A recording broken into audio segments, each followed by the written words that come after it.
Phase 1. The lie. Nobody tells you your first paycheck will feel like a lie.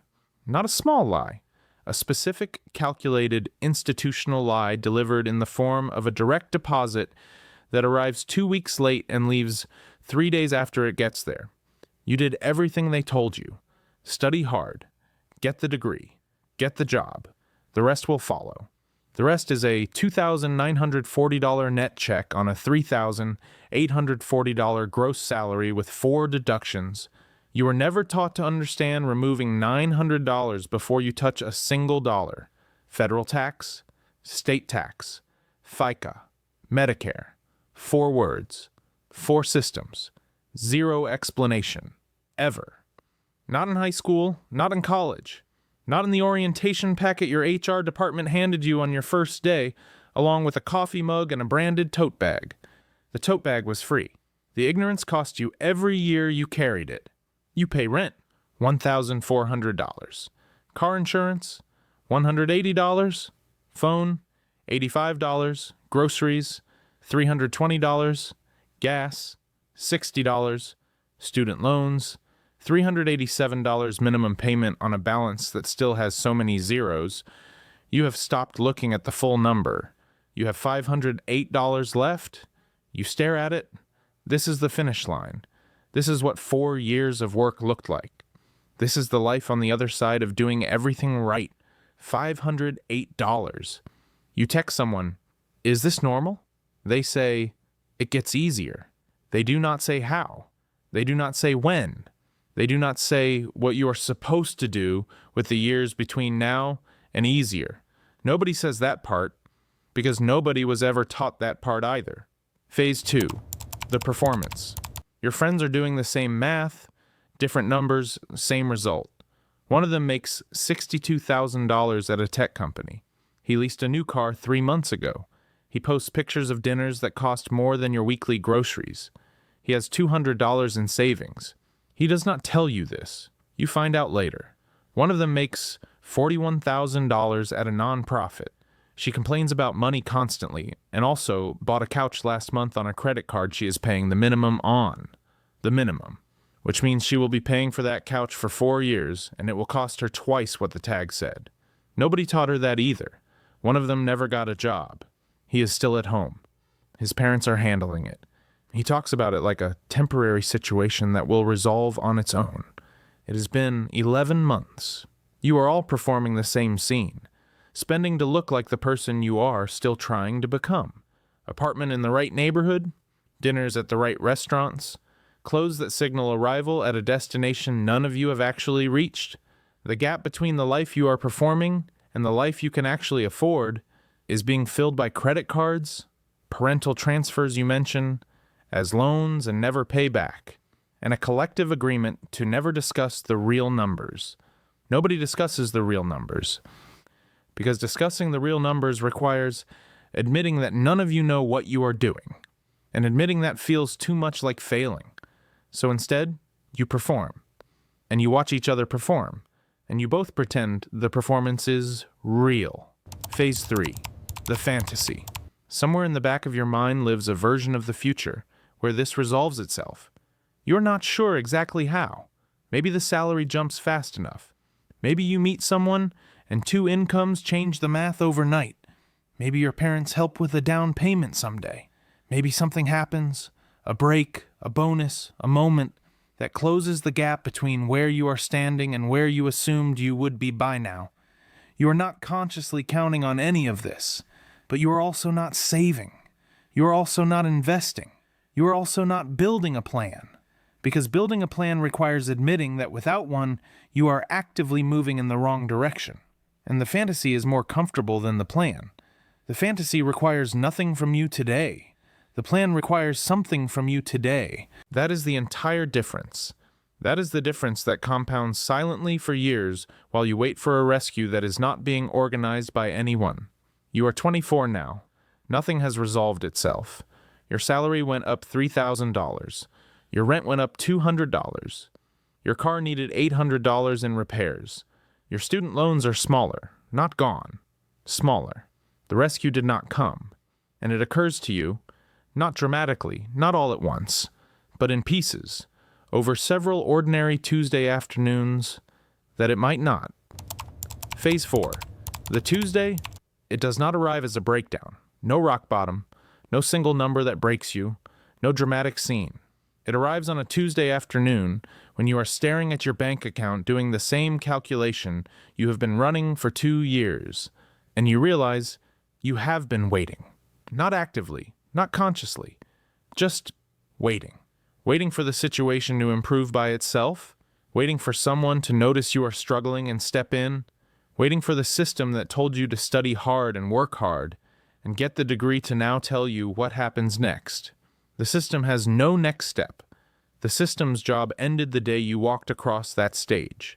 Everything after was never included in the plan the system built for you. You were handed a diploma and pointed at a door, and the door opened onto a game nobody explained the rules of. Not because they wanted to hide the rules, because most of them never fully learned the rules either. They were waiting too. Nobody is coming. Not to save you. Not to explain the game. Not to hand you the version of adulthood you were quietly promised if you did everything correctly. You did everything correctly. The promise was incomplete. That is not a tragedy. That is not an injustice. That is just true. And the moment you let it be true is the exact moment you can actually begin. Phase 5. The first move. You are 25. You spend 3 weeks reading things that should have been taught in a classroom and weren't. Compound interest, tax-advantaged accounts, the difference between a Roth and a traditional IRA, what an expense ratio actually costs you over 30 years, why the employer match is the closest thing to free money you will ever be offered, and you have been declining it since your first day of work. You feel cheated, not because anyone did anything to you, because you did not know what you did not know, and the cost of not knowing was measured in years. And in dollars you will never fully recover. You sit with that for a moment. Then you open a brokerage account. You put in $200. It feels inadequate. Against the loans and the rent and the life still being built, it feels like a bucket thrown at a building fire. It is not inadequate. It is the first financial decision you have made entirely for yourself. Not because someone told you to.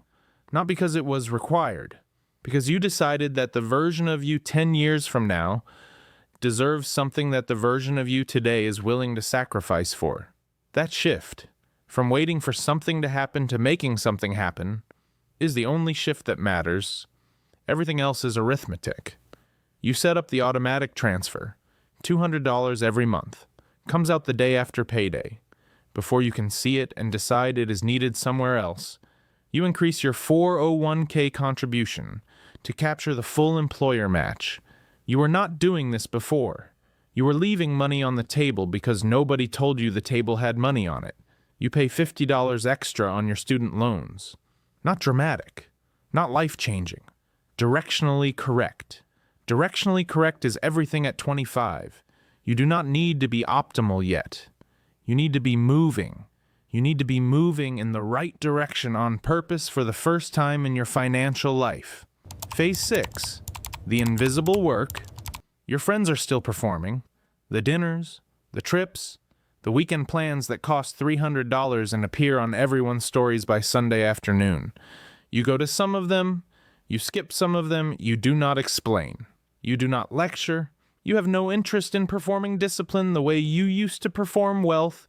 You are just making different choices. Quietly. Without ceremony. Without an audience. This is the part nobody puts in the content. The financial channels talk about systems. The books talk about strategies. Nobody talks about the actual texture of the work. The actual texture of the work is this: choosing, every single month, to do the boring thing when the interesting thing is available and visible, and being loudly chosen by the people around you. Watching a number grow slowly when slow feels like failing. Trusting a direction when you cannot yet see any evidence of the destination. Nobody rescues you from this part. Nobody calls to check on your contributions. Nobody notices the month you stayed in, instead of going out and put the difference in your account. The world offers you no signal that you are doing it right. You just do it. Or you don't. That is the entire choice. That has always been the entire choice. Phase 7. What the money actually buys. You are 29. Your account has $34,000 in it. You are aware this is not impressive by the standards of financial content you have spent 4 years consuming. The content says you should have more by now. The content has never paid your rent. The content has never paid your student loans. The content has never navigated the specific financial conditions of a real life with real expenses and real mistakes and real months where nothing went right. $34,000 is not a number to brag about. But here's what $34,000 actually bought you. The last time something broke, you did not panic. The last time an opportunity appeared, you had options. The last time someone at work said something that made you want to leave, you knew you could. You did not leave, but you knew you could. That knowledge, the specific, quiet knowledge that you have something underneath you, is what the money actually purchased, not the number. The feeling the number creates, that feeling used to belong to people who inherited it or married into it or got lucky enough to have it given to them. You built it, in small increments, over ordinary months, while nobody was watching. Nobody is coming. You know this now, not as a threat, but as a fact that has become the foundation of everything you have built. Nobody is coming means the decisions belong entirely to you, every single one. The correct ones and the incorrect ones and the boring ones and the ones you made at 2 a.m. when the math was not adding up and you did them anyway. Nobody came to save you. You started.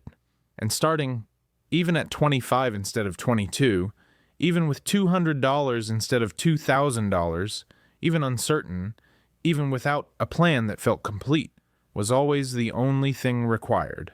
Somewhere right now, a 22-year-old is looking at their first paycheck.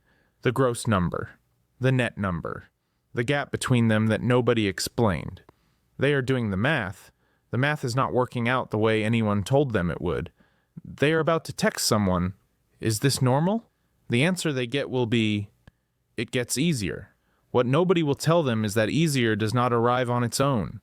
Easier is built, slowly, by the person in the mirror, the person nobody sent to help them, the only person who was ever going to.